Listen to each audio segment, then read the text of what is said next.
कैसे भूख से मृत्यु हो गई। जो धर्म के नाम पर दुकानें चला रहे हैं, जो सनातन धर्म को बेचने का काम कर रहे हैं, उनका दिल नहीं दहलेगा। कारण बनाते हैं संत को भगवान, तो वो भगवान का ही दिल हिलेगा। क्यों नहीं भगवान मानेगा? वो नहीं, उसके आने वाली 7 पीढ़ियां संत रामपाल दास जी को भगवान मानेगी और मानती रहेंगी, और दुनिया की कोई ताकत, कोई लग जाए, कोई उसे मना नहीं कर सकता। जब देश संकट में था,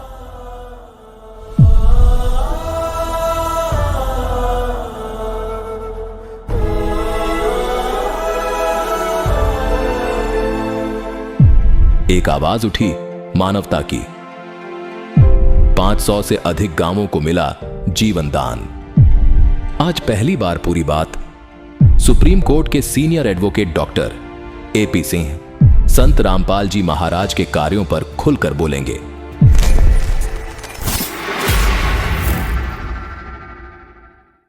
दर्शकों नमस्कार, हमारे साथ मौजूद हैं सुप्रीम कोर्ट के senior advocate AP Singh ji.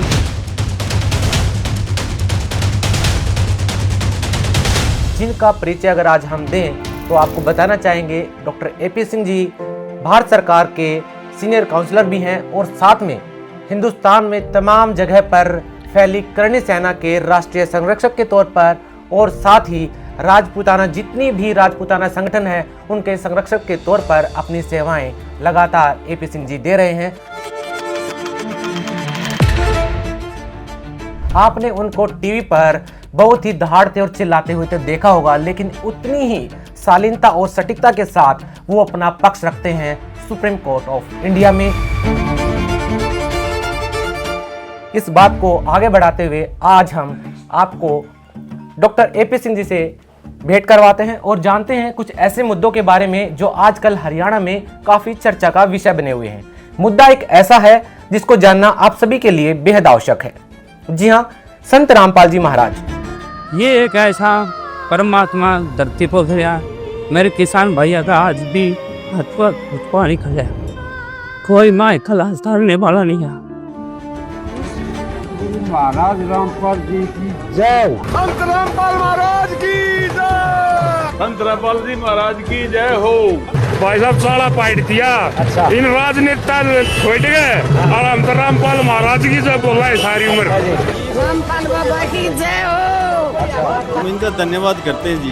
हम 21वीं सदी के इसको भगवान समझते हैं। जब तक सूरज चांद रहेगा मसीहा है जी। हाँ जी, हमारे लिए तो भगवान है। रामपाल महाराज भगवान उतर का आए ही हमारे पास। संत रामपाल जी महाराज आज अपने देश में नंबर 1 पर ही संत हैं। एक ऐसा नाम जो आज हरियाणा ही नहीं पूरे उत्तर भारत के उन राज्यों में बहुत ही ऐसी संजीदगी के साथ और विनम्रता के साथ और एक ऐसी भावुकता के साथ में लिया जा रहा है जहां पर श्रद्धा और विश्वास लोगों की जुबान पर है। जी हाँ, संत रामपाल जी महाराज को जहां किसान रक्षक के तौर पर, तो कहीं धनाना रतन के तौर पर, तो कहीं भगवान के तौर पर देखा जा रहा है। भगवान भी तो और क्या है भाई। डॉक्टर एपी सिंह जी से ये इंटरव्यू लेने का कारण ये भी है कि डॉक्टर एपी सिंह जी ने संत रामपाल जी महाराज को बेहद नजदीकी से जाना है, क्योंकि वो एक समय में संत रामपाल जी महाराज के एडवोकेट रहे हैं और आज भी संत रामपाल जी महाराज की न्याय जो व्यवस्था, जो प्रणाली जो चल रही है, कार्रवाई चल रही है, उसको अभी भी बहुत ही बारीकी से देख रहे हैं और अपनी सेवाएं दे रहे हैं। संत रामपाल दास जी महाराज, रामपाल दास जी की लड़ाई बहुत देर तक है, सत्य की लड़ाई है। संत रामपाल जी महाराज की पुस्तकों पर कहीं न कहीं सवालिया निशान लगता है कि वो कहीं न कहीं देवी देवताओं का सम्मान नहीं करते हैं, जबकि उनके अनुयायी कहते हैं कि हम अकेले एक ऐसे लोग हैं, ऐसे सच्चे सनातनी हैं जो सुबह उठकर सबसे पहले देवी देवताओं का सम्मान करते हैं, उनके मंत्र जाप संत रामपाल जी महाराज देते हैं। तो ये बातें बार बार कहाँ से निकल के आ जाती हैं कि संत रामपाल जी महाराज देवी देवताओं का सम्मान नहीं करते हैं? आप इस बारे में क्या कहना चाहेंगे? संत रामपाल दास जी ने देवी देवताओं का तो छोड़ दीजिए, वो तो बड़ी शक्ति है। किसी बच्चे, किसी जीव का भी अपमान नहीं किया है। जो जीव को जाति मानता हो तो वो अपमान कहां से कर सकते हैं? कैसे ये लोग कह रहे हैं? ये गलत है उनका। इंटरप्रिटेशन गलत है। उन्होंने कभी किसी भगवान का अपमान नहीं किया, कभी किसी धर्म की आलोचना नहीं की, कभी किसी जाति की आलोचना नहीं की, कभी आलोचना शब्द उनके रहा ही नहीं। उनके मुखार बिंदु से सिर्फ और सिर्फ लोगों की समस्याएं दूर करने के लिए क्या कर सकते हैं हम, कैसे कर सकते हैं, चाहे जब इतिहास के संरक्षण की बात आई है। मुझे याद है जब पद्मावती के साथ इतिहास के संरक्षण की बात आई, मैं उस समय जेल पहुंच जाता था, मिलने जाता था, पहुंचा था। जब वो देख रहे थे कि इतिहास को कैसे छेड़ा जा रहा है, कैसे लोग इतिहास के साथ ऐसा गलत करेंगे, उन्होंने खुद कहा कि मैं तुम्हें ड्यूटी देता हूं, तुम्हें इतिहास के संरक्षण की काम करना है। उस बात को उस देश, उस समय के तमाम अखिल भारतीय क्षत्रिय महासभा, तमाम करणी सेनाएं, तमाम राजपूत विकास संगठन, तमाम ठाकुरों के संगठन, तमाम राजपूतों के संगठन को बहुत अच्छा लगा, बहुत उन्हें आनंद आया कि एक संत जो हिसार जेल में है अपने मुकदमे के बजाय कैसे कह सकते हैं। और वो कह रहे थे कि नहीं, इतिहास को बचाने के लिए काम करना है, इतिहास के संरक्षण की। और जो जाति, दो धर्म, दो क्षेत्र, भाषा, संप्रदाय अपने इतिहास को भुला देता है, ना वो वर्तमान बना सकता है, ना वो भविष्य की सोच सकता है।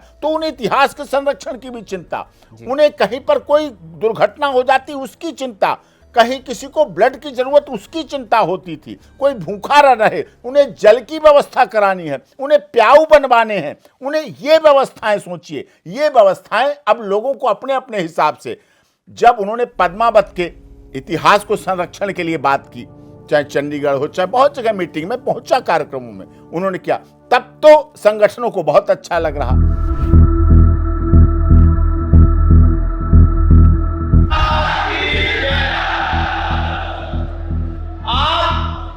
संत रामपाल जी महाराज के शिष्य हो और यहाँ पर समर्थन में आए हो।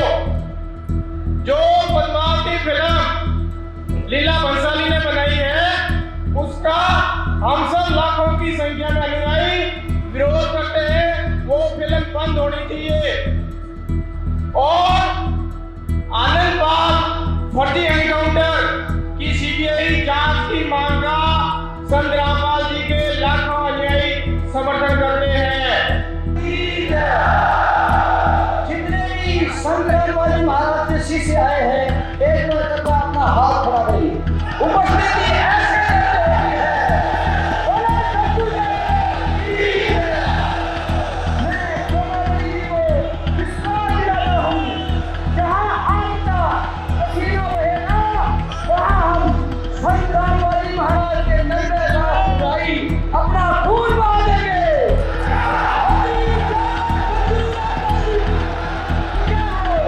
तो मैं एक बार और धन्यवाद करता हूँ राजपूत समाज का। जब तक इस फिल्म में मैं नहीं गवाया दोस्तों, ये तो कहते हैं हरियाणा में, मैं तो कहता हूँ पूरे विश्व में, जब तक इस फिल्म में मैं नहीं होगा, हम राजपूत समाज के साथ कंधे से कंधा मिला के साथ चलेंगे।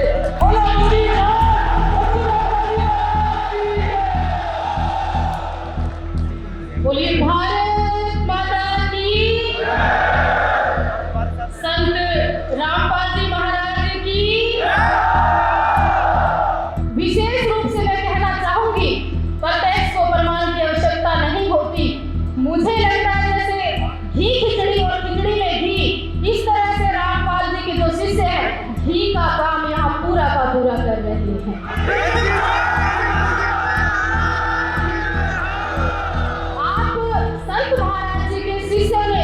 अपना फर्ज निभाया, लेकिन जब कभी हमारे बलिदान की या हमारी आवश्यकता होगी, मैं साध्वी देवा ठाकुर आपसे प्रॉमिस करके जाती हूँ कि सर कटाने की अभी अगर कभी बारी आएगी तो आपके समर्थन में सबसे पहले खड़े होंगे।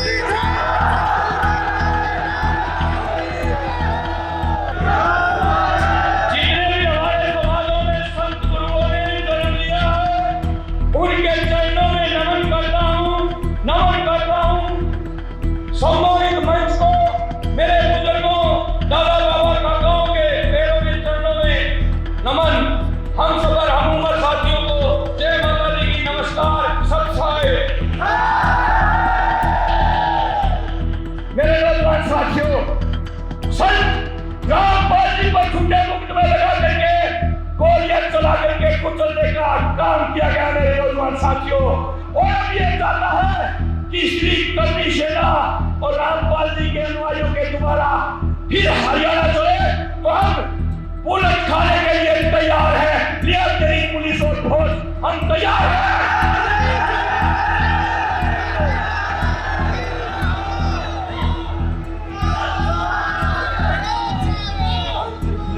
दर्शकों, इसी प्रकार संत रामपाल जी महाराज ने जाट समाज के हकों की लड़ाई के लिए जाट आरक्षण को समर्थन देते हुए उनकी आवाज को सरकार तक पहुंचाया। हमारा संत रामपाल जी को और उसकी संगत को बहुत बहुत धन्यवाद। और उन्होंने हमें आज 11 लाख रुपए चंदा देकर भी आंदोलन में भी मदद की। तथा इसी प्रकार जब SC/ST एक्ट को सरकार के द्वारा निरस्त किया जाना था, उस समय भी संत रामपाल जी महाराज ने दलित समाज के साथ मिलकर उनकी आवाज को सरकारों तक पहुंचाया। आज मैं बधाई देना चाहूंगी गुरु महाराज रामपाल जी को कि उनके जो शिष्य हैं उन्होंने आज इस समाज की आवाज को उठाते हुए और मानवता का धर्म अपनाते हुए आज माननीय प्रधानमंत्री जी को ज्ञापन दे रहे हैं। इसी प्रकार संत रामपाल जी महाराज ने पिछड़े, दलित और शोषित वर्ग के साथ खड़े होकर उनकी आवाज को हमेशा सरकारों तक पहुंचाया है।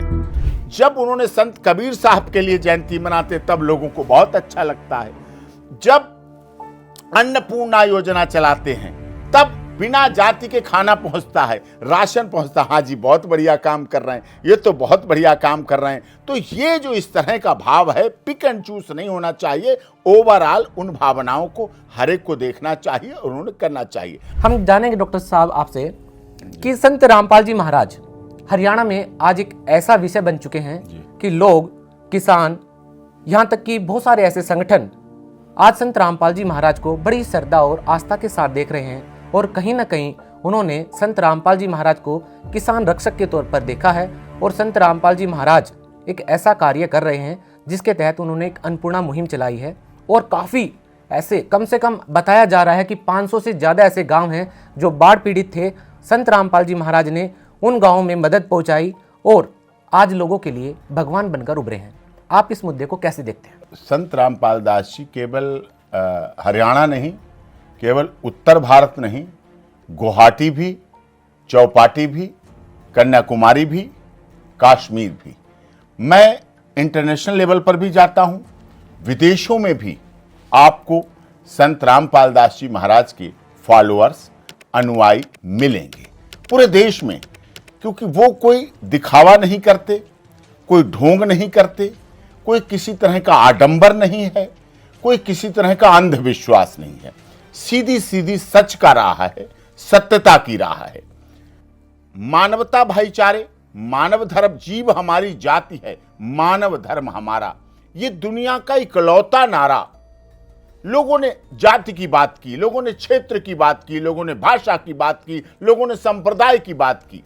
जीव की बात किसने की?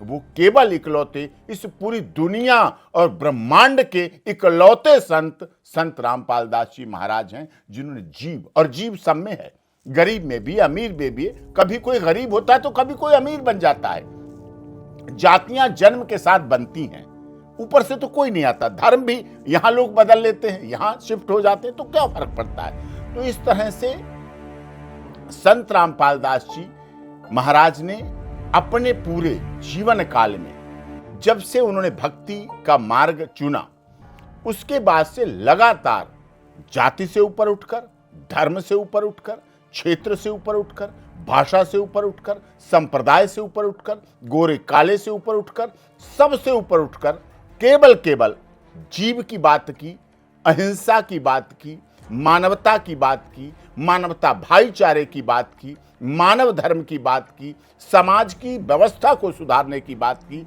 जिसकी वजह से कोई ऐसे नहीं मान लेता है भगवान, कोई ऐसे नहीं कहने लगता है।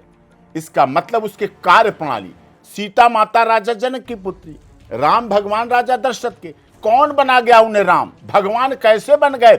उस समय की तत्काल परिस्थितियां, उस समय की स्थितियों ने उन्हें भगवान बनाया। वर्तमान पिछले वर्षों की स्थितियां ऐसी देश की रही जो सरकारों को काम, मुझे कहने में कोई गुरेज नहीं, जो सरकारों को काम करना चाहिए, जो प्रदेश की सरकारों को काम करना चाहिए, जो केंद्र सरकार को काम करना चाहिए, वो इकलौते इस देश के संत रामपाल दास जी महाराज ने पूरी दुनिया के लिए किया।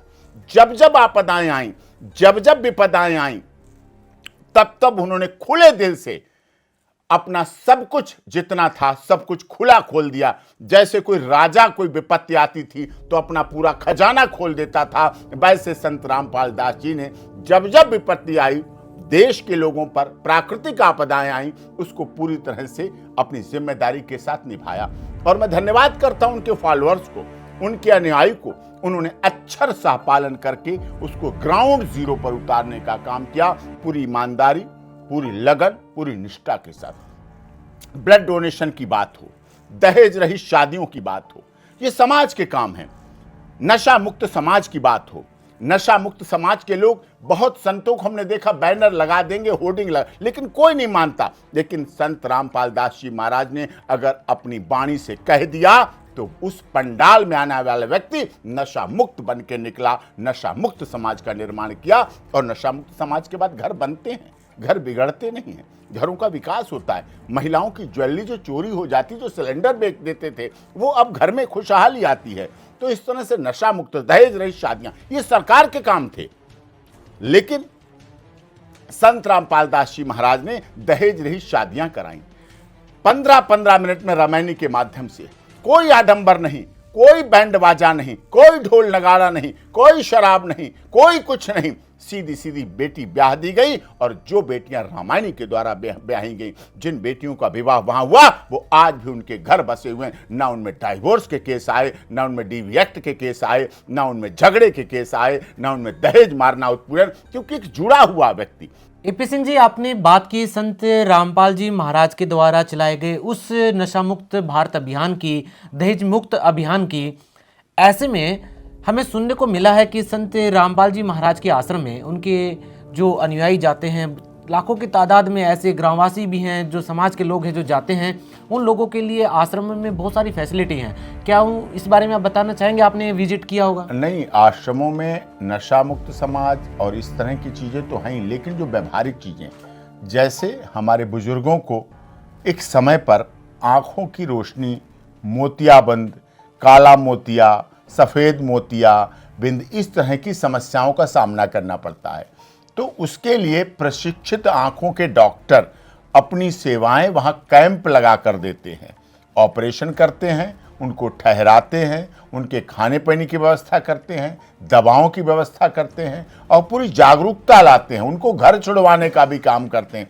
मतलब जो काम एक सरकार भी नहीं कर सकती क्योंकि उनके पास संसाधनों की कमी है, वो काम आस्था श्रद्धा के आधार पर संत रामपाल दास जी महाराज, आंखों की समस्या बुजुर्गों के साथ आती है, परिवार वाले टालते रहते हैं, बहू बेटे तो अपनी देखें, अपने बच्चों का देखें, तो ऐसी समस्याओं को लगातार उन आंखों का ऑपरेशन, दवा, चश्मे बनाना, हजारों चश्मे उनके हिसाब से अच्छे कीमती चश्मे बनाकर उन्हें देना, उनकी ज्योति को वापस करना, वो अच्छा देख सकें, अपने नाती पोतों को देख सकें, अपने तीज त्योहारों को मना सकें। तो ऐसी व्यवस्था संत रामपाल दास जी महाराज ने की है।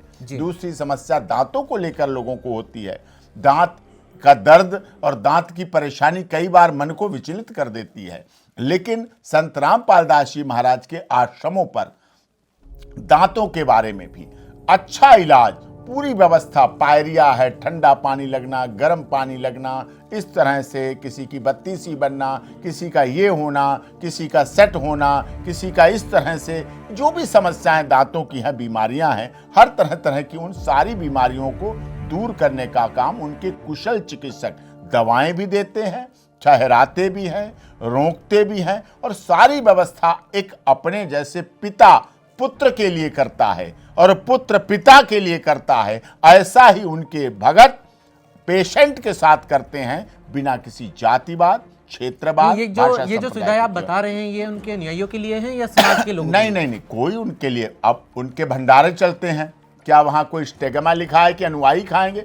जो आ रहा है वो भोजन प्रसाद लेगा, जो आ रहा है वो प्रसाद लेगा, जो आ रहा है चाय के समय चाय लेगा, जो आ रहा है पेशेंट आंखों का तो उसका इलाज होगा, दांतों का पेशेंट है तो दांतों का इलाज होगा। औषधि के रूप में, मैंने कहा नहीं डरे हुए को अभय दान दो, भूखे रोगी को औषधि का दान। ये जो दान की प्रक्रिया है, संत रामपाल दास जी ने उसको अपने में केंद्रित नहीं रखा, लेके रखने की, उसे देने का काम किया है। और जब देने लगता है कोई व्यक्तित्व, जब देने लगता है तो उसका दायरा बहुत अधिक बढ़ जाता है, उसे पूरी दुनिया देख रही। तो यहां तो ये कारण बनाते हैं संत को भगवान। कौन ऊपर ले जाता है? तो उनके मानने वाले, उनके फॉलोअर, उनके कार्य भगवान बनाते हैं। आपने हरियाणा की बात कही, अभी बाढ़ आई, पंजाब में बाढ़ आई, उससे पहले तो अभी आई, उससे पहले संत रामपाल जी का एक बहुत बड़ा, उन्होंने खबर पढ़ी कि भूख से मृत्यु हो गई। अब भूख से मृत्यु होती है तो दिल दहलेगा। किसका दहलेगा? किसी व्यापारी का नहीं दहलेगा। जो धर्म के नाम पर धंधा कर रहे हैं उनका नहीं दहलेगा, वो उस खबर को हटा देंगे। जो धर्म के नाम पर दुकानें चला रहे हैं, जो सनातन धर्म को बेचने का काम कर रहे हैं, उनका दिल नहीं दहलेगा। उन्हें तो अपनी बैंक की पासबुक बढ़ती हुई दिखेगी, उन्हें तो अपना चंदा चढ़ावा बढ़ता हुआ दिखेगा। लेकिन भगवान, मैं बता रहा हूं, वो प्रोसेस कौन? भगवान। तो वो भगवान का ही दिल हिलेगा कि हमारे देश में कैसे भूख से मृत्यु हो गई।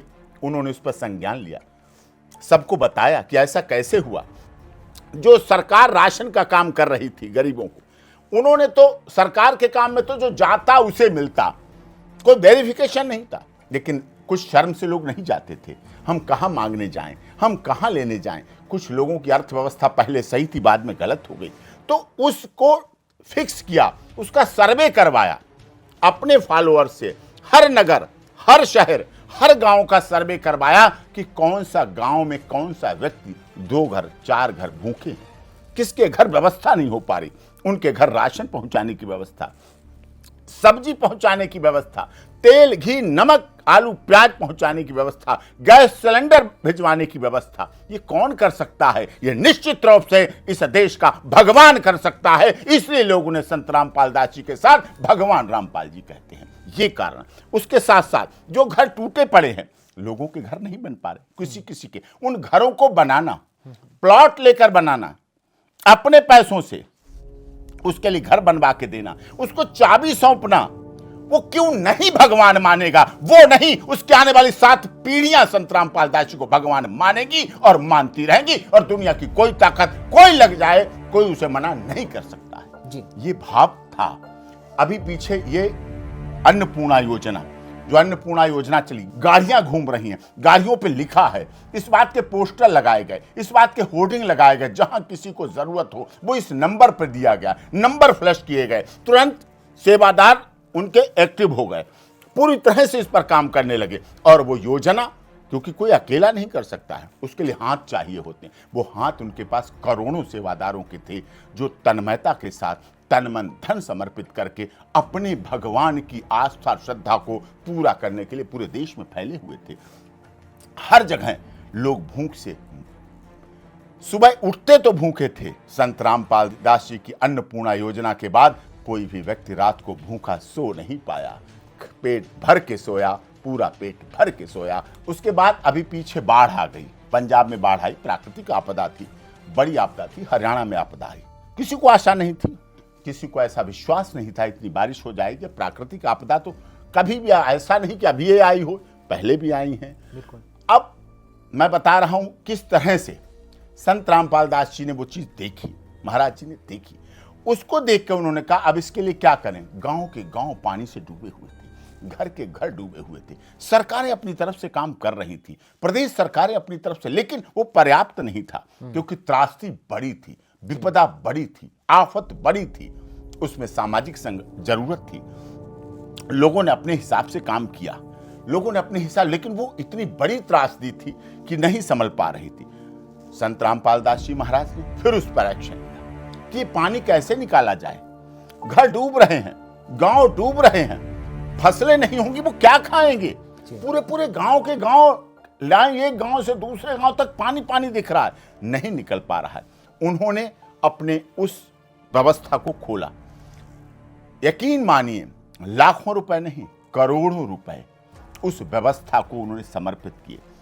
पंप चाहिए, निकालने वाले जनरेटर चाहिए, पाइप चाहिए, बड़े पाइप चाहिए, इंजीनियर चाहिए, लगाने वाले चाहिए, निकालने वाले चाहिए, रात दिन चलने वाले चाहिए, गाड़ियां चाहिए, डीजल चाहिए। उस सारी व्यवस्था को पूरी तरह से ग्राउंड जीरो पर उतारा। लोग चुप बैठे थे कि अब डेंगू फैलेगा यहां, अब पानी बढ़ रहा है, अब मलेरिया फैलेगा यहां, अब चिकनगुनिया फैलेगा यहां, अब मौतें शुरू होंगी। तबाही हो रही थी, लोगों को कोई रास्ता नहीं सूझ रहा था। लेकिन फरिश्ता जिसे कहते हैं, और फरिश्ता और भगवान के बीच में बहुत करीबी होती है, वो भी आता है और कार्य करके चला जाता है, जैसे हम लोगों ने बचपन में सुना था। उसी तरह से संत रामपाल दास जी महाराज की फरिश्ते, जिन्हें कार्यकर्ता कहते हैं, जिन्हें काम करने वाले कहते हैं, जिन्हें सेवादार कहते हैं, जिन्हें अनुयायी कहते हैं, जिन्हें भगत कहते हैं, जिन्हें भगतनी कहते हैं, शब्द कुछ भी हो सकते हैं, लेकिन उनका उद्देश्य एक ही था कि हमारे भगवान ने, हमारे गुरु जी ने जो हमें सेवा दी है, हमें उसमें तत्परता से निपटना है। कोई सोच सकता है नई विवाहिता महिलाएं जिनके हाथों की मेहंदी नहीं छूटी थी, लेकिन गुरु जी के आदेश से उस अभियान में लग गई, लग के गाड़ियां लगाई जा रही, पाइप डाले जा रहे हैं, डीजल लाया जा रहा है, लगातार रात दिन काम हो जा रहा है। करोड़ों रुपए बिना बताए, बिना किसी प्रशंसा के, बिना किसी अनुशंसा के, बिना किसी सरकारी सहायता के, बिना किसी प्रोपोगंडा के, क्योंकि आज देश में मुझे शब्द प्रयोग करना पड़ रहा है। कोई व्यक्ति करता तो प्रोपोगंडा बहुत करता है। अगर मरीज को, किसी को केले देने जाएंगे तो 4 लोग, मरीज 1, देने वाले 10 लोग, एक केला 10 लोग उसे हाथ लगा के दे रहे हैं अस्पताल में। फोटो ऐसे पढ़ते हैं, दुख होता है। लेकिन संत रामपाल दास जी महाराज के किसी भी अनुयायी ने इस तरह के प्रोपोगंडे से ग्राउंड जीरो पर काम करते रहे, नीचे तह में काम करते रहे। घर के घर पानी निकल गए, गांव के गांव, और उन्होंने खुलेआम कहा अब फसलें करो खूब। जब पानी हटेगा तभी तो धान की फसल कैसे होगी, गन्ना कैसे होगा, आने वाले समय में गेहूं कैसे होगा। तो उसके लिए जब फसल नहीं होगी तो भुखमरी आ जाएगी, फिर चोरी चकोरी की तरफ। तो संत रामपाल दास जी महाराज को एहसास था कि हमें अपने समाज को, हमें अपने देश को कैसे बचाना है, हमें अपने प्रदेशों को कैसे बचाना है। वो चोरी चकोरी होगी, फिर लोग पकड़े जाएंगे, फिर बरामदगी होगी, फिर केस होंगे, फिर मुकदमे होंगे, फिर जेल भरी जाएंगी। फिर ये उसका इलाज किया, उन्होंने ग्राउंड जीरो पर इलाज किया। और बिना किसी जातिवाद के, कोई अगर ये कहता है कि संत रामपाल दास जी महाराज ने अगर कहा कि 100 गांव में काम होगा इस पानी निकालने का, तो उन्होंने ये नहीं देखा इन 100 गांव में किस जाति के लोग हैं, किस धर्म के लोग हैं। उनमें हिंदू भी थे, मुस्लिम भी थे, सिख भी थे, ईसाई भी थे। जाति की बात करें तो वो राजपूतों के भी गांव थे, वो जाट समाज के भी गांव थे, ब्राह्मण समाज के भी गांव थे, दलितों के भी समाज थे, वैश्य समाज के भी हर गांव में हर तरह के लोग रहते हैं, हर जाति के लोग रहते हैं। अगर पानी निकला, अगर व्यवस्थाएं बनी, अगर राशन पहुंचा, अगर अन्नपूर्णा योजना पहुंची, तो वहां जाति देखकर नहीं दिया गया, भूखे को खाना दिया गया और व्यवस्थाएं गांव की गई, और पूरी तन्मयता के साथ व्यवस्थाएं। वो सारा दिख रहा है, सब कुछ हो रहा है, सब कुछ पता चल रहा है, उसमें कोई किसी तरह की कमी नहीं है। डॉक्टर साहब, ये तो है आज की बात, आज की स्थिति है ये कि संत रामपाल जी महाराज ने अन्नपूर्णा मुहिम चलाई और इस तरह का जो नज़ारा है, इस तरह की जो तस्वीरें हों देखने को मिल रही हैं। लेकिन एक समय था जब शायद आप सुप्रीम कोर्ट के पहले ऐसे एडवोकेट थे जिन्होंने शायद बहुत पहले ही ये देख लिया था कि संत रामपाल जी महाराज निश्चित तौर पर भगवान है, और आपने एक शब्द यूज किया था पहले कि मैं जो देख रहा हूँ ये एक भगवान के अनुयायी सामने बैठे हैं। क्या आपको आज कैसा लगता है, आज तो पूरा हरियाणा, पूरा देश ये मान रहा है कि संत रामपाल जी महाराज निश्चित तौर पर भगवान के रूप उतरे हैं, जो इस प्रकार की मुहिम चला रहे हैं, लोगों की मदद कर रहे हैं। आपने ये जो शब्द आपने निकाले थे पहले, वो शब्द आज चरितार्थ होते दिख रहे हैं धरातल पर। कैसा लगता है यार आपको, क्यों आपने वो शब्द यूज किए थे? क्या ऐसी दूरदर्शिता थी आपके अंदर कि आपको लगा कि हाँ निश्चित तौर पर इस संत के लिए भगवान शब्द प्रयोग करना बिल्कुल सही रहेगा? दूरदर्शिता तो मैं नहीं कह सकता, लेकिन मैं संत रामपाल दास जी महाराज के 2014, 15, 16, 17, 18 बहुत नज़दीक रहा। चाहे हिसार की बात हो, चाहे बरवाला की बात हो, चाहे जब हर साल कबीर जयंती जी की मनाते हैं, चाहे और भंडारा करते हैं, जिस तरह से उनका भाव शुरू से भी यही था और जो बरवाला में प्रकरण हुआ करो तो वो भी भंडारा ही था। सोचो ना, जड़ में क्या था? मानवता, भाईचारा, भलाई, लोगों को सही रास्ता देना। तो सही रास्ता देने वाला आप संत मत कहिए, भगवान नहीं कहते। एक मानव, एक इंसान से बना हुआ, उसकी धारणा क्या है, उनकी विचारधारा क्या है, तो विचारधारा के आधार पर ही तो भगवान बनते हैं। विचारधारा के आधार पर ही तो उस तरह से ऊपर लेवल बढ़ता है। तो वो बढ़ा, पूरी दुनिया ने देखा, सरकारों ने देखा, पत्रकारों ने देखा, लेकिन लोग सच को कहना कई बार नहीं स्वीकार करते हैं। मेरी एक आदत है, मैं अपने जीवन में खुली किताब हूं, जो देखता हूं तो बोलता हूं। उस समय भी मैंने देखा इतने बड़े भंडारा, 14, 15, 16, कोई संत जेल में रहते हुए अपनी बेल की बात करेगा, अपने केस की बात करेगा, लेकिन वो मानवता भाईचारे की बात कर रहे हैं। वो ज्ञान गंगा के माध्यम से, ज्ञान गंगा पुस्तक का वितरण करके लोगों के घरों में शांति चाह रहे हैं, लोगों के जीवन का सुधार चाह रहे हैं, लोगों के जीवन में बदलाव चाह रहे हैं, लोगों में घर में एकता चाह रहे हैं, उनका डेवलपमेंट हो, ये विकास चाह रहे हैं। वो भंडारा 3-3 दिन का लगाते हैं। इतना विशाल भंडारा, इतना बड़ा भंडारा, जिसमें पूर्ण व्यवस्था के साथ, वो व्यवस्था चाहे रोहतक का रहा हो, चाहे कहीं का रहा हो, कुंभ के समय भी रहा हो, चाहे जहां भी रहा, तो पूरी व्यवस्था के साथ लोगों को भोजन, जो कि सबसे बड़ी आवश्यकता होती है, सबसे प्रथम प्राथमिक आवश्यकता होती है, उसको पूरा करने का प्रयास किया। इसीलिए मैं तब भी कह रहा था, संत रामपाल दास जी पूर्ण रूप से भगवान थे, हैं और रहेंगे, और पूरी दुनिया इस बात को मान भी रही है। तब भी मान रहे थे, अब भी मान रहे हैं, अब और आगे आने वाले समय में ज्यादा मानेंगे, क्योंकि देख रहे हैं और समझ रहे हैं। अच्छा, लोग अगर ये कहें कि मदद तो सरकार भी करती है, तो क्यों ना सरकार को भी भगवान मान लिया जाए, तो इस बारे में क्या कहना चाहिए? नहीं, सरकार को भी माना जाता है, भगवान शब्द नहीं हो जाता, क्योंकि वो चुने जाते हैं। वो लोकतांत्रिक पद्धति से ईवीएम से बटन दबाए जाते हैं। जज साहब को भी भगवान किया कहा जाता है, माई लॉर्ड का नाम इसीलिए क्योंकि कहा जाता है, यस योर ऑनर, क्योंकि, लेकिन उनको वो भगवान नहीं मान सकते, क्योंकि वो नौकरी कर रहे हैं, वो सिलेक्शन के आधार पे आए हैं, वो 5 साल के लिए आए हैं, वो बनाए गए हैं सरकार के आधार पर। यहां सरकार नहीं है। मैं आपको दावे और विश्वास के साथ कहना चाहता हूं, संत रामपाल दास जी महाराज कभी चुनाव नहीं लड़ने वाले हैं। ये आप बहुत बड़ी बात कह रहे हैं। बहुत बड़ी बात, जिम्मेदारी के साथ कह रहा हूं। नहीं करनी है तो फिर लोगों को इतनी राहत देने का क्या मतलब? यही कारण है, लोगों को लगेगा, मैं इसलिए क्लैरिफिकेशन कर रहा हूं, संत रामपाल दास जी महाराज कोई राजनीतिक दल नहीं बनाने वाले हैं। लेकिन आज तक तो ऐसा देखा नहीं गया है ना, बगैर किसी स्वार्थ के। अगर इस तरह की अगर मैं बता रहा हूं, यही तो कारण है आम आदमी और भगवान में। तो लोगों के पास में अगर इतनी बड़ी मदद पहुंचाई जा रही है, बगैर किसी स्वार्थ के, इलेक्शन नहीं लड़ना है, तो फिर ये कैसे संभव हो सकता है? लोग कैसे माने इस बात को कि इलेक्शन आपको लड़ना नहीं है, आप लोगों के लिए घर बनवा रहे हैं, आप मदद पहुंचा रहे हैं, तो ये कैसे संभव हो सकता है? कभी भी संत रामपाल दास जी महाराज 14 से आज 25 हो गई, इतने वर्षों का मुझे बहुत कठोर अनुभव है। इतने आश्रम बने, नामदान केंद्र हैं, सब जगह पूरे देश में फैले हुए हैं।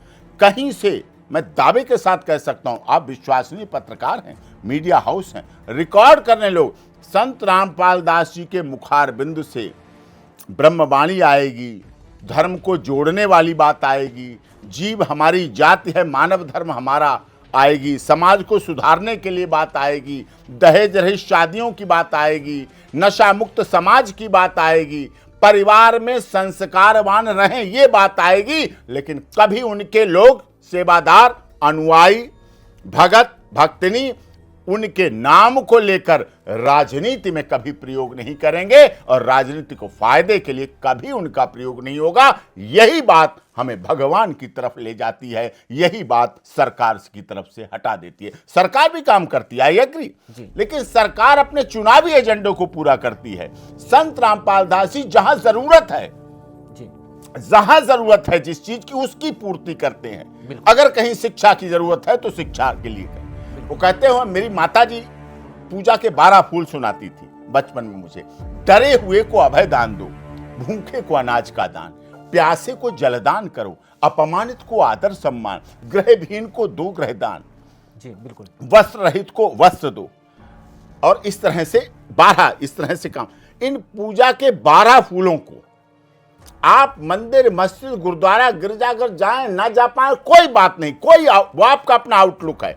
लेकिन अगर आप इस तरह के पूजा के 12 फूलों को समाज को, देश को, राष्ट्र को समर्पित कर देते हैं, जिसमें कोई जातिवाद नहीं, कोई क्षेत्रवाद नहीं, कोई भाषावाद नहीं, किसी तरह अमीर गरीब की बात नहीं, तो आप सच्चे भगवान बन जाएंगे। और किसी के कहने से नहीं, लोगों के दिलों से आवाज आएगी, लोग चीख चीख कर करेंगे, लोग बोल बोल कर कहेंगे, जो सारी दुनिया को देखेगी। उनके कार्य दिखावे के लिए वो नहीं कर रहे हैं, वो एकदम दिखता है ग्राउंड जीरो पर, पता चलता है लोगों को। लेकिन अब आलोचना की आप बात कहें तो आलोचना करने वाले तो राम के समय भी रावण निकल आए, कृष्ण के समय भी कंस निकल आए, मीरा को भी जहर पिलाने वाले लोग मिल गए, कबीर साहब पर भी सवाल उठाने वाले लोग मिल गए। ये तो लोगों की आदत है। लेकिन अब नज़ारा बदल गया है। सवाल हमारा यही था कि जो लोग कुछ दिन पहले तक, कुछ साल पहले तक संत रामपाल जी महाराज का विरोध कर रहे थे और डटकर विरोध कर रहे थे, जहां पर पंचायतें हो रही थी संत रामपाल जी के आश्रम को ध्वस्त करने के लिए, आज उन्हीं गांवों में संत रामपाल जी महाराज की जय जयकार हो रही है, लोग पंचायतें कर रहे हैं उनको सम्मानित करने के लिए। इन तस्वीरों को आप कैसे देखते हैं? उसका एक ही जवाब है, जब राजा दशरथ के पुत्र राम घर से निकले थे तो कैकेयी ने उन्हें यह समझ के निकाल दिया था कि चलो राजपाट से दूर रहोगे, अब निकलो, अब हमारे बच्चों को राजकाज मिलेगा, तुम हटो। जी, बुराई के लिए किया था जी। लेकिन उन्होंने अपनी कार्य प्रणाली, उन्होंने अपनी क्षमता, उन्होंने अपने अयोध्या से लेकर श्रीलंका की जो पदयात्रा की, उससे पूरे देश को जोड़ दिया।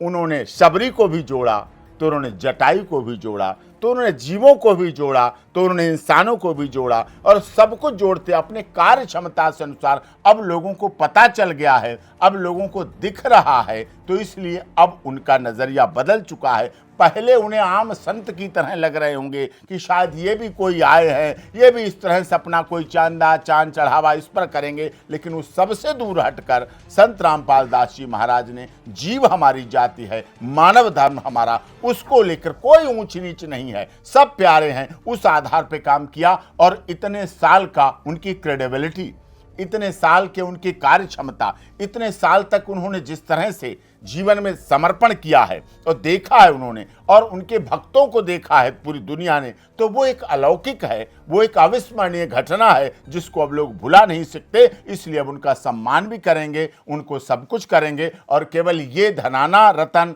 और हरियाणा रतन और ये पगड़ी तो बहुत छोटी चीजें हैं। एक दिन ऐसा आएगा जब संत रामपाल दास जी महाराज को भारत रत्न भी मिलेगा, क्योंकि कार्य क्षमता के अनुसार, कार्य प्रणाली के अनुसार, सेवा भाव के अनुसार ये रत्न यहीं बनते हैं और यहीं आए जाते हैं और दुनिया देखती है। और उन्हें जब इसी देश के एक व्यक्ति को नोबेल पुरस्कार मिला, इसी देश के भारत रत्न में मिले, तो वो श्रेणी संत रामपाल दास जी महाराज की भी बन चुकी है और वो इस लेवल पे हैं। लेकिन वो इन सबसे भी ऊपर हैं। लोगों के घरों को जोड़ने का काम, नशा मुक्त समाज करने का काम, उससे बड़ा कोई सिस्टम नहीं है।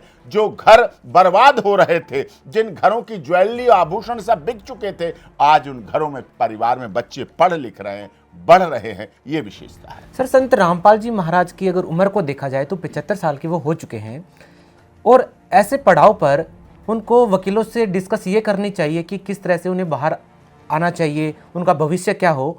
उस बात पर डिस्कस न करके अगर वो अपने वकीलों से डिस्कस ये करें कि लोगों तक मदद कैसे पहुंचाएं, ये अपने आप में हैरान करने वाली बात है।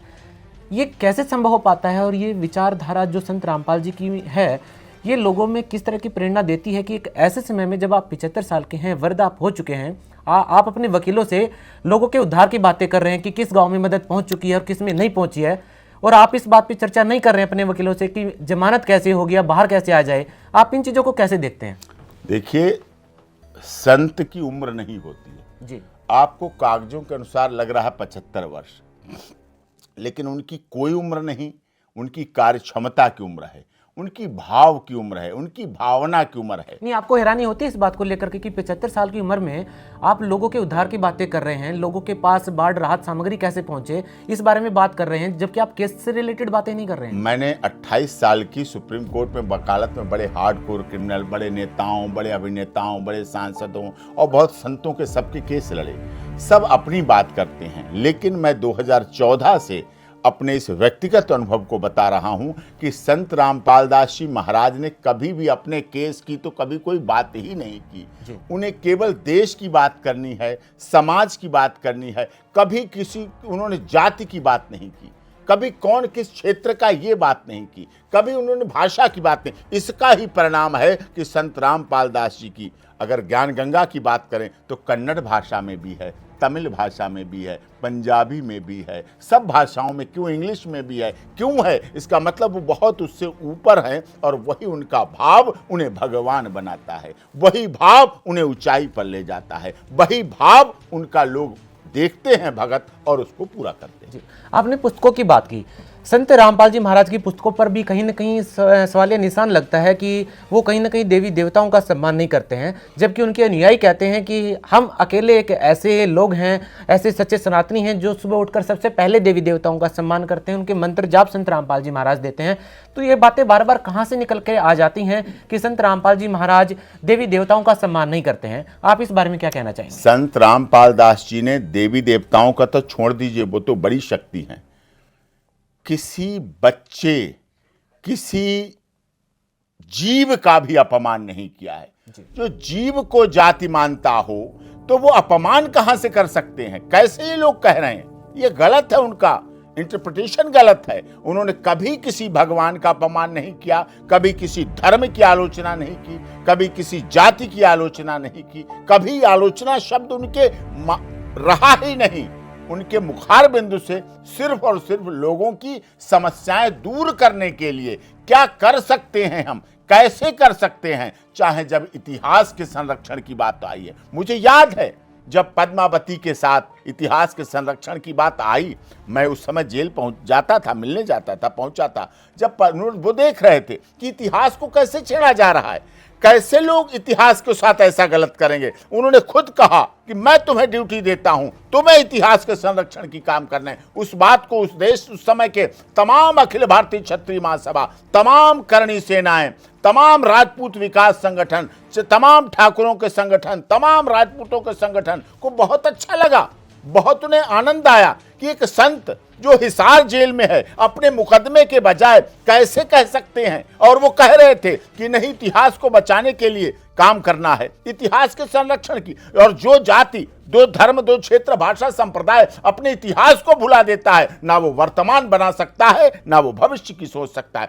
तो उन्हें इतिहास के संरक्षण की भी चिंता, उन्हें कहीं पर कोई दुर्घटना हो जाती उसकी चिंता, कहीं किसी को ब्लड की जरूरत उसकी चिंता होती थी, कोई भूखा न रहे, उन्हें जल की व्यवस्था करानी है, उन्हें प्याऊ बनवाने हैं, उन्हें ये व्यवस्थाएं सोचिए। ये व्यवस्थाएं अब लोगों को अपने अपने हिसाब से, जब उन्होंने पद्मावत के इतिहास को संरक्षण के लिए बात की, चाहे चंडीगढ़ हो, चाहे बहुत जगह मीटिंग में पहुंचा, कार्यक्रमों में उन्होंने किया, तब तो संगठनों को बहुत अच्छा लग रहा।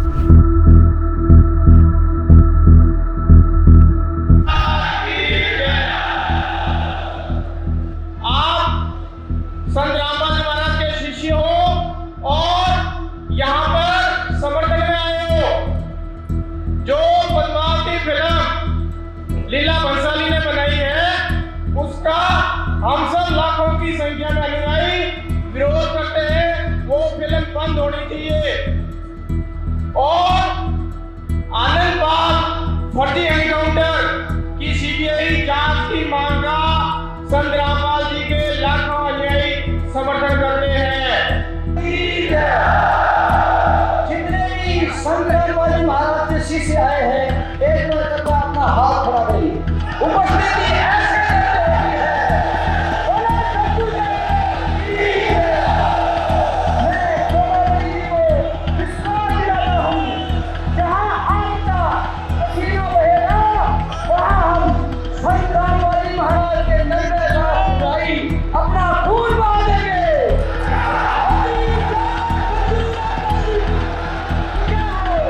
तो मैं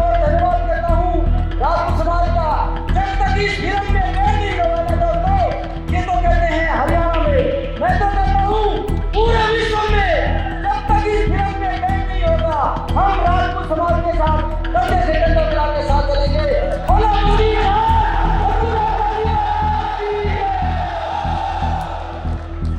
बोलिए भारत माता की, संत रामपाल जी महाराज की। विशेष रूप से मैं कहना चाहूंगी, प्रत्यक्ष को प्रमाण की आवश्यकता नहीं होती। मुझे लगता है जैसे घी खिचड़ी और खिचड़ी में घी, इस तरह से रामपाल जी के जो शिष्य हैं घी का काम यहाँ पूरा का पूरा कर रहे हैं।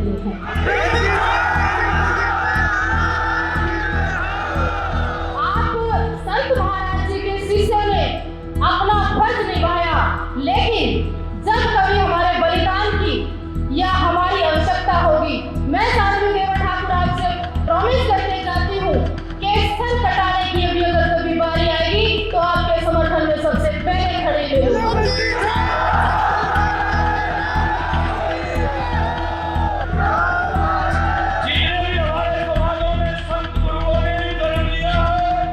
उनके चरणों में नमन करता हूँ। सम्मानित मंच को मेरे बुजुर्गों, दादा बाबा काकाओं के पैरों के चरणों में नमन। हम सफर हम उम्र साथियों को जय माता दी की नमस्कार। सत्साए मेरे नौजवान साथियों, संत रामपाल जी पर छुट्टे मुक्त में लगा करके गोलियां चला करके कुचलने का काम किया गया मेरे नौजवान साथियों।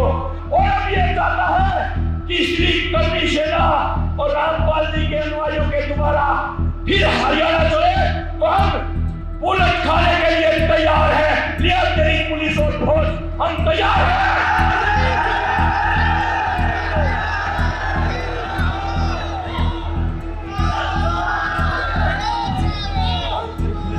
दर्शकों, इसी प्रकार संत रामपाल जी महाराज ने जाट समाज के हकों की लड़ाई के लिए जाट आरक्षण को समर्थन देते हुए उनकी आवाज को सरकार तक पहुंचाया। हमारा संत रामपाल जी को और उसकी संगत को बहुत बहुत धन्यवाद। और उन्होंने हमें आज 11 लाख रुपए चंदा देकर भी आंदोलन में भी मदद की। तथा इसी प्रकार जब SC/ST एक्ट को सरकार के द्वारा निरस्त किया जाना था, उस समय भी संत रामपाल जी महाराज ने दलित समाज के साथ मिलकर उनकी आवाज को सरकारों तक पहुंचाया। आज मैं बधाई देना चाहूँगी गुरु महाराज रामपाल जी को कि उनके जो शिष्य हैं उन्होंने आज इस समाज की आवाज़ को उठाते हुए और मानवता का धर्म अपनाते हुए आज माननीय प्रधानमंत्री जी को ज्ञापन दे रहे हैं। इसी प्रकार संत रामपाल जी महाराज ने पिछड़े, दलित और शोषित वर्ग के साथ खड़े होकर उनकी आवाज को हमेशा सरकारों तक पहुंचाया है। जब उन्होंने संत कबीर साहब के लिए जयंती मनाते तब लोगों को बहुत अच्छा लगता है। जब अन्नपूर्णा योजना चलाते हैं तब बिना जाति के खाना पहुंचता है, राशन पहुंचता। हाँ जी, बहुत बढ़िया काम कर रहे हैं, ये तो बहुत बढ़िया काम कर रहे हैं। तो ये जो इस तरह का भाव है, पिक एंड चूज नहीं होना चाहिए। ओवरऑल उन भावनाओं को हर एक को देखना चाहिए और उन्हें करना चाहिए। क्या संत रामपाल जी को चिंता नहीं होती है, डर नहीं लगता इस बात को लेकर के कि जेल में बैठ करके ऐसे मुख्य मुद्दों पर वो इतनी बेबाकी से बोलते हैं और कहीं ना कहीं संगठनों के जो काम हैं, सरकार के जो काम हैं, वो काम यदि जेल में बैठा एक संत करेगा और लोग उसे भगवान के तौर पर देखने लग जाएंगे तो कहीं ना कहीं बाहर आने में उनको मुश्किलें नहीं होंगी? क्या लगता है आपको? उनके लिए जेल भी जेल धाम है। जेल धाम, हिसार जेल, सेंट्रल जेल के सामने हर महीने जेल प्रशासन को ट्राली से मिट्टी डलवानी पड़ती है। क्यों डलवानी पड़ती है? उड़ नहीं जाती है। लोग जेल को भी जेल धाम मानते हैं। उन्हें पता मेरा भगवान यहाँ रह रहा है और मेरे भगवान की वजह से हम बाहर अपने घरों, परिवारों में आनंद से, मौज से ले रहे हैं। लेकिन संत रामपाल जी को तो कोई फायदा नहीं हो रहा। संत रामपाल जी तो जेल में हैं, उनको तो कोई फायदा नहीं मिल रहा ना। आप उनको कैसा वो ऐसा क्यों कर रहे हैं कि लोगों की मदद कर रहे हैं और खुद के लिए मुसीबत ले रहे हैं, खुद इतना कष्ट झेल रहे हैं, क्यों? लोगों को फायदा दिखता है मकान, प्रॉपर्टी, जमीन, जायदाद। देखिए, उनके बच्चों के लिए लोग करते हैं, परिवार के लिए। उनके करोड़ों बच्चे हैं, उनको करोड़ों बेटे हैं, उनकी करोड़ों बेटियां हैं, उनके करोड़ों मकान हैं, उनकी करोड़ों गाड़ियां हैं उनके करोड़ों खेत हैं, उनकी करोड़ों दुकानें हैं, उनकी करोड़ों फैक्ट्रियां हैं। तो जब दायरा बढ़ा दिया आपने, विस्तार कर दिया, तो उन्हें सब कुछ लगता है। जब सब जगह समझने वाला एक व्यक्तित्व, महान व्यक्तित्व को अपने जहां पर कमी दिखती है उसको सुधारने का, लोग एक फैक्ट्री को सोचते हैं कि ये फैक्ट्री मेरी, जहां दीवार टूट रही उसको संभलवा दे। उनका दायरा बड़ा है। उन्हें जहां जो बिना घर का दिखता है, जो बेघर दिख रहा है, उसका मकान बनवाते हैं, उसको प्लाट दिलाते हैं, उसकी चाबी उसे सौंपते, वो रहने लगता है। तो दायरा जब बढ़ाया है, तो उनकी क्षमताएं जब बढ़ी हैं, तो उस बात को कर रहे हैं। निजी स्वार्थ के लिए तो दुनिया जीती है, यही तो आम आदमी और भगवान में फर्क है। वकील साहब, हरियाणा के एक सरपंच का बयान बड़ी तेजी से वायरल हो रहा है, जिसमें उन्होंने कहा कि जितने भी बड़े बड़े कुछ ऐसे हैं जो मठाधीश हैं, जो बड़े बड़े आश्रम खोल करके बैठे हैं, उनका भी फर्ज बनता था कहीं ना कहीं कि वो गरीबों की, किसान की मदद करते, जैसे संत रामपाल जी महाराज ने आगे आकर के मदद की है। तो उन्हें लगता है कि कहीं ना कहीं उनके दान का, उनके चंदे का गलत प्रयोग किया जा रहा है। उन्हें उम्मीद थी कि संत रामपाल जी महाराज की तरह अन्य जो संत महंत हैं या जो आश्रमों के मठाधीश हैं, उनको भी आगे आना चाहिए था। तो आपको क्या लगता है इस बारे में? देखिए, संत, महात्मा, कथावाचक, प्रवचनकर्ता हमारे देश में बहुत हैं, मैं मानता हूँ, लेकिन वो भगवान तो नहीं है जी। वो संत रामपाल दास जी महाराज तो नहीं है जी। वो अलग काम है, उनका अपना दायरा छोटा है। किसी की मंजिल कहाँ तक है, किसी की मंजिल कहाँ तक है। कोई उसको धर्म को धंधा मानता है, कोई धर्म को दुकान मानता है, कोई धर्म को अपनी रोजी रोजगार मानता है। लेकिन संत रामपाल दास जी महाराज ने कभी धर्म को न धंधा माना, न दुकान माना, न रोजगार माना। उन्हें हर जीव की सहायता करना, हर जीव के लिए काम करना, मानवता के लिए काम करना ही उनका सबसे बड़ी उपासना है, जिसको संत रामपाल दास जी ने किया। इसलिए उनसे तुलना का कोई मतलब नहीं। उनका संसार बड़ा है, उनका दायरा बड़ा है। कुएं का मेढक क्या समझता है, मैं कुएं में हूं, मैं इधर से कूदा उधर, उधर से कूदा, यही मेरी दुनिया है, यही मेरा संसार है। बाई चांस जब वो बाल्टी में आके बाहर आ जाता है, फिर वो देखता है कितना बड़ा संसार है। संत रामपाल दास जी महाराज ने लोगों को, जो कुएं में बंद थे, जिनकी आंखें तो थी लेकिन उन्हें ज्ञान का नेत्र दिया, जिनका दिमाग तो था लेकिन उसमें मानवता, भाईचारा जो भर के दिया है, इसलिए उनका रूप स्वरूप बड़ा है। इसलिए उनसे उनकी तुलना करने का कोई औचित्य नहीं बनता है। विदेशों में जाता हूं तो वहां पता चलता है। आप गुवाहाटी के एयरपोर्ट पे जाइए, आप डिब्रूगढ़ में जाता हूं, केस ट्रायल कर रहा हूं, गुवाहाटी है, डिब्रूगढ़ है, जोधपुर है, बीकानेर है, कर्नाटक। कोई बेंगलुरु में सोच सकता था, भाषा अलग, खान पियन अलग, लेकिन वहां भी संत रामपाल दास जी को मानने, जानने, समझने और उनकी विचारधारा पर चलने वाले लोग हैं।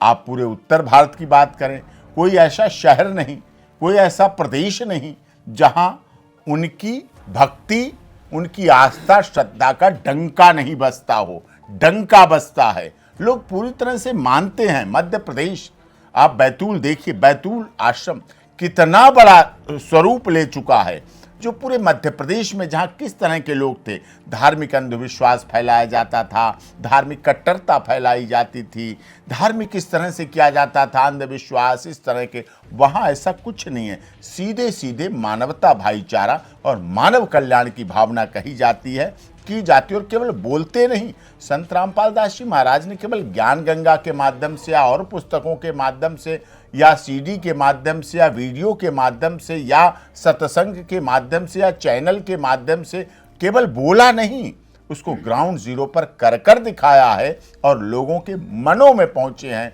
लोगों के दिलों में पहुंचे हैं, लोगों के घरों में पहुंचे हैं, लोगों के परिवारों में पहुंचे हैं। जब आप बीती किसी सेवादार की सुनेंगे, किसी भगत की आप बीती सुनेंगे, तब आपको पता चलेगा किस तरह से संत रामपाल दास जी महाराज कहीं से भी, कहीं किसी के मन में, दिमाग में, परिवार में, जुबान में पहुंच जाते हैं और उसका आत्मिक कल्याण वहीं बैठे बैठे होता है, वहीं उसके घर पर आत्मिक कल्याण होता है।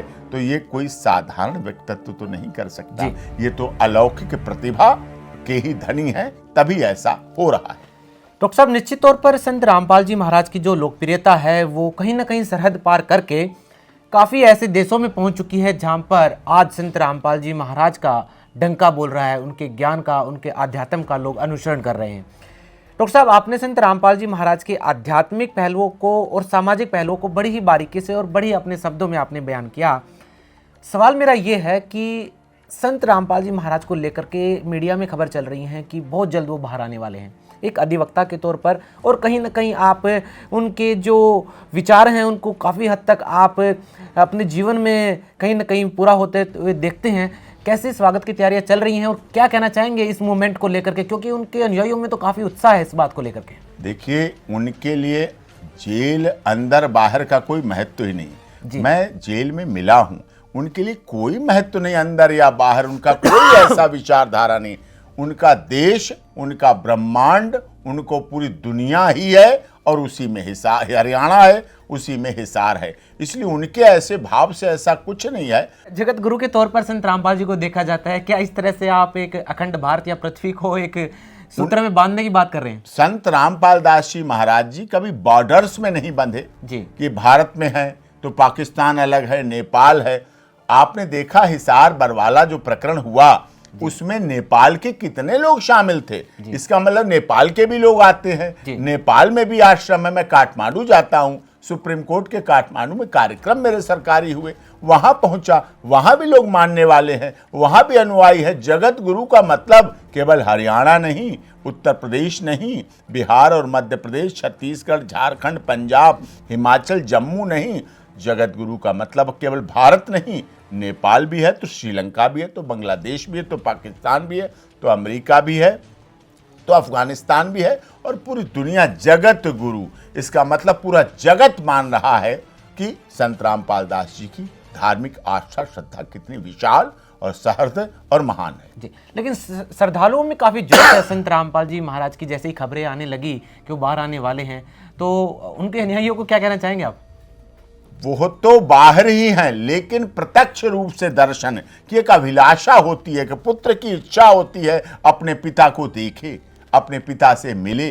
साक्षात्कार की जो भावना है वो भक्तों में है। कार्य तो वो अंदर से भी उतने ही कर रहे हैं। क्या कोई कार्य रुका? नहीं, बताइए। अन्नपूर्णा योजना पूरी शिद्दत के साथ चल रही है। बिल्कुल। हरियाणा, पंजाब, हिमाचल और राजस्थान में बाढ़ आई, क्या कोई काम रुका? सैकड़ों करोड़ रुपए की खर्च चाहे पंप और किसी माध्यम से किए, कोई रुके? कोई औषधि की बात में कहीं रुकावट हुई? नामदान केंद्र में कहीं कोई कमी आई?